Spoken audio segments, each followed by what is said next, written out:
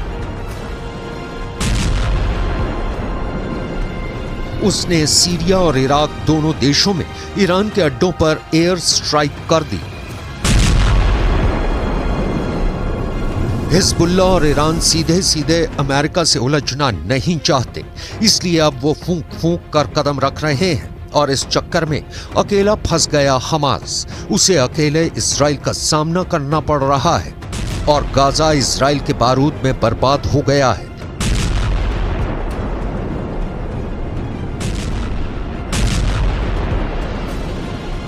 इसलिए हमास पाकिस्तान को मक्खन लगाकर अपना उल्लू सीधा करना चाहता है। लेकिन पाकिस्तान हमास की क्या मदद कर सकता है? तो पाकिस्तान के पास हथियारों की कमी नहीं, वो यूक्रेन को भी रूस से लड़ने के लिए हथियार और गोला बारूद दे रहा है। और सबसे बड़ी बात ये कि पाकिस्तान के पास परमाणु बम है।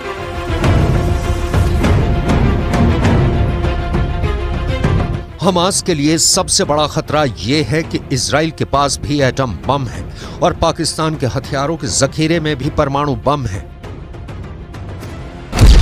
पाकिस्तान के पास 170 परमाणु बम है और जिस इजराइल से हमास लड़ रहा है उसके पास सिर्फ 90, यानी परमाणु हथियारों के मामले में पाकिस्तान का पलड़ा भारी है। पाकिस्तान इजराइल को देश भी नहीं मानता और हमेशा फिलिस्तीन के साथ खड़ा रहा है। ऐसे में वो हमास की मदद कर सकता है। हमास ईरान से तो मुंह नहीं मोड़ेगा और अगर उसे पाकिस्तान का भी साथ मिल गया तो इस लड़ाई में इजराइल और अमेरिका के खिलाफ बहुत बड़ी टीम खड़ी हो जाएगी। ऐसी टीम जिसमें रूस भी होगा, ईरान भी, तुर्की भी और चीन भी।